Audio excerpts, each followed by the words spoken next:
आज से करीब 500 वर्ष पहले 15वीं शताब्दी में यूरोपीय देशों के बीच एक नियम को लेकर सहमति बनी थी। इसका नाम था डॉक्ट्रिन ऑफ क्रिश्चियन डिस्कवरी। जो लोग इतिहास में दिलचस्पी रखते हैं उन्हें ध्यान से इसको सुनना चाहिए। यह है डॉक्ट्रिन ऑफ क्रिश्चियन डिस्कवरी। इसका मतलब था कि अगर कोई क्रिश्चियन यूरोपीय देश यानी कोई ईसाई यूरोपीय देश किसी ऐसी जमीन की खोज करता है जो या तो खाली है या वहां दूसरे धर्म के लोग रहते हैं, तो उस यूरोपीय देश को हमेशा के लिए उस जमीन और उस देश का मालिकाना हक मिल जाएगा। हैरानी की बात यह है कि इस नियम को ईसाइयों के सबसे बड़े और ताकतवर धर्मगुरु पोप का भी समर्थन मिला था। 15वीं शताब्दी में पोप ने 3 दस्तावेज जारी किए जिसके तहत यूरोपीय देशों को दुनिया के सभी गैर ईसाई देशों पर कब्जा करने और वहां के लोगों का धर्म परिवर्तन करके उन्हें ईसाई बनाने की छूट दे दी गई थी। वर्ष 1493 में पोप अलेक्जेंडर द सिक्स्थ ने पूरी दुनिया को 2 हिस्सों में बांटा और पूर्व के जो देश थे, पूर्व के देश पुर्तगाल को दे दिए गए और पश्चिम के देश स्पेन को दे दिए गए। यानी दुनिया को ऐसे बांटा गया जैसे वो यूरोप के देशों की अपनी खुद की संपत्ति हो। और यही कारण है कि लैटिन अमेरिका के ज्यादातर देश स्पेन के गुलाम बने और वर्ष 1492 में स्पेन कैरेबियन द्वीपों तक पहुंच गया था।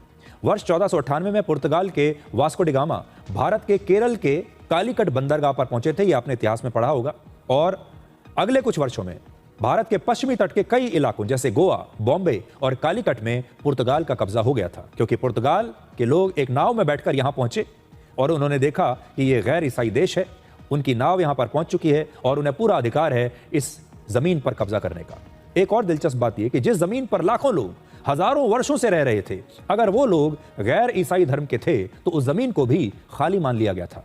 यानी एक तरह से गैर ईसाई धर्म के लोगों को मनुष्य से भी कम का दर्जा उस समय दिया गया था। उन्हें तो मनुष्य माना ही नहीं गया था। और यह भारत के साथ भी हुआ।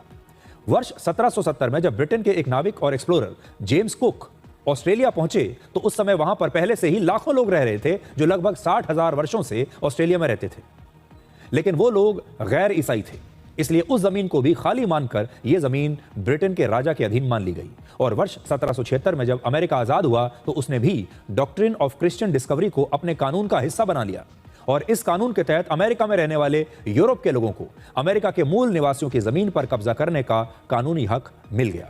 और अमेरिका के मूल निवासियों को रेड इंडियंस कहा जाता है, जो अमेरिका में हजारों वर्षों से रह रहे थे।